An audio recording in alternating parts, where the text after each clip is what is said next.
네, 안녕하십니까. 박정우입니다. 네, 이번 방송은 오늘 시장에 뚜렷한 좀 키워드가 없지 않나 싶은 시장인데, 그럼에도 불구하고 움직였던 좀 분야에 대해서 이야기를 해보고, 또 추가적인 뭐 이야기도 해보는 뭐 그러한 시간을 좀 가져보도록 하겠습니다. 영상 하단에 좋아요 한 번씩 눌러주시고 이야기 시작해보도록 하겠습니다. 우선 기본적으로 이제 시장에 대해서 좀 상황을 체크를 해보면, 지난밤 이제 뭐 다우는 뭐 그렇게 그럭저럭 나쁘지 않았지만, 나스닥이 하락이 꽤 나왔어요. 그 배경에는 결국 스냅이라는 이제 소셜 미디어 서비스를 진행하는 SNS 서비스를 진행하는 기업의 급락의 여파가 다른 성장주로 전이되었던 부분이 있었다라고 볼 수 있겠고, 그러나 이게 이제 어제 바로 그렇게 급락이 나온 게 아니라 우리가 이제 전일 장을 시작하기 전에 미증시의 시간에서 이미 급락을 해 있었다라고 볼 수 있겠어서, 이미 그러한 부분이 우리 시장에 전일 이미 선반영이 되었던 상황이었다라고도 볼 수 있겠고, 그리고 또 오늘 오전에 이제 미 야간 선물이 나쁘지가 않은 부분이다 보니까 그러한 이제 미증시 나스닥의 충격을 좀 덜 받으면서 시작을 했으나 미끄러졌다가 좀 회복을 하는 그런 시장이었다라고 볼 수 있겠습니다. 그래서 이제 어쨌든 그러면 플러스 마감이고 나쁘지 않았겠구나라고 볼 수 있겠는데, 물론 지수만 봤을 때는 나쁘지 않아요. 나쁘지 않은데 종목들 전반적으로 봤을 때는 제가 봤을 때 아까 초반에도 이야기 드렸지만 키워드가 없는 시장이었다라고 볼 수 있겠고, 뭔가 이제 확실하게 시장에 뭔가 메인이 될 만한 정말 한마디로 딱 정의할 만한 그러한 주제가 없었던, 키워드가 없었던 하루였다라고 볼 수 있겠습니다. 그런 가운데서도 어느 정도 좀 움직였었던 분야가 있는데, 바로 PCB 인쇄 회로 기판 관련된 종목이들이다라고 볼 수 있겠고, 이 가운데서 특히 뭐 이수페스타시스가 좀 강한 흐름을 보여줬고, 뭐 개별적인 좀 이슈도 있고 여러 가지 부분인데, 일단은 이제 이 부분이 사실 단순하게 뭐 PCB 관련된 종목 보자라는 선을 넘어서 이 PCB라는 관련된 PCB 및 뭐 추가로 이제 이 PCB라는 게 이제 인쇄 회로 기판인데, 이제 초록색 판때기라고 볼 수가 있겠는데, 가전기기 전자제품에 들어가는, 그리고 또 이제 이게 좀 유연하게 왔다 갔다 이제 좀 접힐 수 있는 그런 거 같은 이제 F자를 붙여서 FPCB라고 하는 부분인데, 이러한 부분이 기본적으로 이제 새로운 기기들이 나오고, 뭐 그 다음에 그런 쪽에 뭐 고성능 사양의 컴퓨터라든지 뭐 여러 가지 부분이 생길 경우에 주목을 해봐야 되는 부분인 뿐만 아니라 지금 가장 중요한 포인트는 이 부분이 아닌가 싶습니다. 그래서 지금 이러한 부분으로서 이제 시장에서 일부 종목이 또 주목을 받기도 하고, 증권사에서도 언급을 하는 부분이 있었는데, 일단 어떤 부분이냐라고 봤을 때 반도체 쪽으로 넘어가서 이야기를 해봐야 된다라고 볼 수 있겠는데, 바로 보시면 일단 특징주로 이제 ISC라는 종목이 오늘 움직임이 뭐 나왔고, 이제 증권사 호평에 따라서 나왔는데, 하반기 DDR5에 대한 모멘텀 부각이다라는 이유가 나왔어요. 이 DDR5가 뭐냐라고 봤을 때는 디램인데, 디램의 좀 차세대 디램에 대한 부분이다라고 표현을 해볼 수 있겠고, 쉽게 생각을 해서 그리고 이제 그것을 지원을 하는 CPU에 대한 부분을 인텔이 지난 11월에 발표를 했고, 그리고 추가로 기사들을 좀 보면 이렇게 데이터 센터용 CPU 시장 승부수에서 최근에 요것에 대해서 11일이죠. 사파이어 래피즈라는 것을 이제 이야기를 하면서 승부수를 이제 출시를 해서 공식 출시의 계획이다라는 것을 발표를 했고, 또 이제 AMD도 라이젠 7000으로 DDR5를 지원했습니다. 그러니까 이게 어떤 이야기냐라고 봤을 때, 이 디램에 대한 부분, 그러니까 결국에 새로운 규격에 대한 부분, 고성능에 대한 부분, 이 DDR5를 지원에 대한 부분에 대해서 받쳐주는, 인식을 해야 될 거 아니에요. 인식을 할 수 있는 CPU들이 글로벌 업체들에서 공개를 하고 시판에 대한 부분들이 발생을 하고 있다라는 거죠. 그리고 또 특히나 이제 이러한 부분들이 이제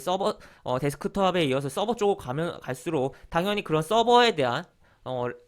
그런 메모리 교체가 진행되면서 아무래도 작용할 수 있는 부분이고, 그에 따라서 여기서 파생해서 보자는 거죠. 그래서 파생해서 본다면 PCB 분야 자체도 어떻게 보면 DDR5라는 거 관련된 종목 자체를 이렇게 찾기보다는 이 범위 자체를 좀 더 넓혀서 이 분야 자체를 통으로 좀 주목을 해보자라는 것으로 볼 수가 있겠습니다. 물론 아까도 이야기 드렸듯이 이제 이스페타 시즌 개별적인 좀 이슈도 좀 나온 부분이긴 한데,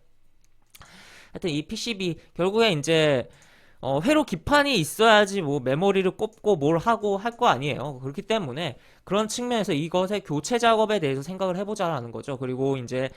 이 서버 같은 경우는 아무래도 전력 소비를 줄여야 되잖아요. 줄이려면 결국에 최신에 대한 장비들을 사용을 해줘야 되는 부분이고, 결국 이 전력을 줄인다는 것은 단순하게 물론 이제 교체를 하는 데 있어서는 비용이 들어가지만 기업들이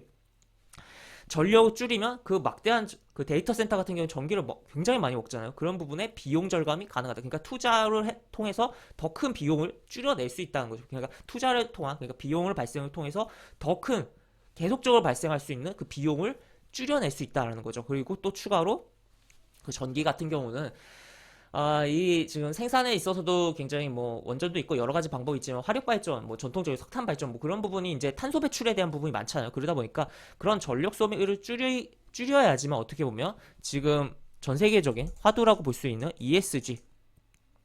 대한 ESG 경영이 될 수 있고, 그렇게 따라서 ESG에 대한 부분으로 인해서 이제 그러한 경영을 제대로 하고 있는 기업들에 또 투자를 하려고 하는 액션들이 나오고 있기 때문에 주가에도 좋을 수가 있기 때문에 그런 행동들을 할 수밖에 없는 측면이다. 본인들의 비용 절감을 위해서 당장의 장기적인 시계열에서의 비용 절감을 위해서도 물론 이제 그런 투자가 조금은 느려질 수도 있고 글로벌 경기에 따라서 하는 부분이지만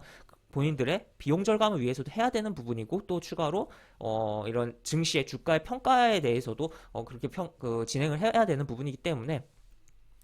우리가 이 DDR5에 대한 부분을 사실 예전부터 굉장히 기대감을 갖고 있었던 부분이고, 실제 그 기대감은 이미 이제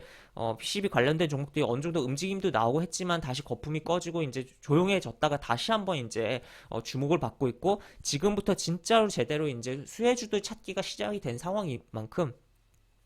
이것을 이제 확대를 해서 PCB 관련된 종목들을 전반적으로 좀 살펴보면서 주목을 해보자라고 정리를 해볼 수가 있는 부분이다라고도 볼 수 있겠습니다. 그래서 일단은 이 스페타시스 같은 경우 예전에 2월 중순쯤에 제가 한번 소개를 시켜드렸던 걸로 기억을 하는데, 그 이후에 시장의 여파도 그렇고 주가 흐름이 별로 좋지는 않았어요. 좋지는 않았는데 결국에는 고점을 갱신하면서 움직임이 있었던 부분이고, 결국 이 PCB 관련된 종목들은 실적 받쳐주면서 움직이는 거기 때문에 시장이 안 좋아서 밀리더라도 다시 회복되면서 움직임이 나올 수 있다라고 볼 수 있겠고, 지금도 이제 주가가 이렇게 밀려 내려갔지만 이렇게 움직임이 나왔고, 다시 한번 어떻게 보면 신고가에 대한 부분에 기대감을 발생시키는 역사적 신고가에 대한 기대감 발생시키는 부분이다라고도 볼 수 있겠습니다. 그리고 PCB 관련된 종목이라고 하면 이 종목을 빼놓을 수가 없겠죠. 대덕전자라는 종목, 정말 경이롭다라고도 표현을 할 수 있을 정도로 계속적으로 역사적 신고가를 기록을 해내면서 주가가 움직이는 상황이다라고도 볼 수 있겠고, 어떻게 보면 접근하기는 이제 슬슬 부담이 될 정도의 흐름이 나오기도 했다라고도 볼 수 있겠는데, 제가 뭐 작년 뭐 여름부터 거의 이제 신고가에 대해서, 역사적 신고가에 대해서 이야기를 하면서 영상을 올렸었던 부분인데 굉장히 많이 올라가 있는 종목인데, 하여튼 지금에 있어서도 하여튼 이 PCB는 실적에 받쳐주고 실적에 의해서 움직임이 나오고 있기 때문에 봐야 되는 분야다. 그리고 상대적으로 이제 PCB 관련된 종목인데 관련성이 있는데도 불구하고 덜 주목받거나 이제 뭐 다른 이제 기존의 실적이 저조해서 좀 잊혀져 있던 종목들도 분명히 있어요. 그리고 기존에 이제 뭐 그런 종목들 가운데서 어떻게 보면 인터플렉스라는 종목이 있다라고도 볼 수 있겠는데, 뭐 이미 이 종목 같은 경우 개별적으로 따로 영상을 제가 지난번에 업로드를 해드렸기도 했는데, 하여튼 뭐 이런 종목도 있고, 그 다음에 코리아 서키트라는 종목, 얘 같은 경우는 다만 이제 좀 120 이동평선을 깨고 내려온 상황이다 보니까 좀 어느 정도 회복한 다음에 보는 게 좋을 것 같다라고도 볼 수 있겠고, 가벼운 종목들 가운데서는 이제 뭐 타이거 일렉이라든지 그 다음에 뭐 시노펙스라든지 뭐 이런 종목들이 존재하고, 개인적으로 이제 시노펙스 같은 경우 뭐 다른 테마로도 좀 엮여 들어가고, 최근에 같은 경우 이제 그 원숭이 두창으로 관련해서도 조금 움직임이 나왔었던 종목이기 때문에 그런 측면에서 좀 바라봐야 되는 뭐 상황이다라고도 볼 수 있겠지만, 일단은 이 종목이 PCB 관련된 종목으로 제대로 부각에 대해서, 사실 지난번에 잠깐 부각되고 별로 부각이 많이 안 되고 있거든요. PCB 관련된 종목임에도 불구하고, 물론 이제 매출에 있어서는 여러 가지로 다루 분리가 되는 부분들이 분명히 있긴 하지만 그런 측면에서 또 봐야 되는 부분도 있다라고도 볼 수가 있겠습니다. 그 다음에 뭐 BH라든지 그 다음에 심텍이라든지 뭐 이렇게 종목들이 뭐 PCB 관련된 종목들이다. 그리고 뭐 뉴플렉스라는 종목도 있다라는 거. 그래서 이 결국 DDR5를 지원한 CPU의 출시 및 이러한 부분으로 인해서 이제 향후에 결국에 그러한 것을 적용하는 과정 속에서 DDR5 메모리로의 교체 작업 가운데서 회로 기판 자체에 대한 교체까지도 생각을 해보고 그런 가운데서 그 회로 기판 결국 PCB 관련된 종목들의 범위를 넓혀서 DDR5와 관련돼서 생각을 해보고 살펴보자라고 정리를 해볼 수가 있는 영상이었다라고 정리를 해볼 수가 있겠습니다. 네, 이렇게 볼 수 있겠고 영상 하단에 보시면 설명과 댓글 부분에 동일한 링크가 들어갑니다. 이 링크 타고 들어오시면 제가 운영하는 무료 카톡방으로 입장을 할 수 있고 입장하시면 여러 가지 장중 시황 관련 코멘트, 속보 관련된 부분 여러 가지 부분들 올려드린 부분 있으니까 이 부분 참고해 보시면 주식하시는데 많은 도움이 되지 않을까 싶습니다. 이상 박정호였습니다. 네, 감사합니다.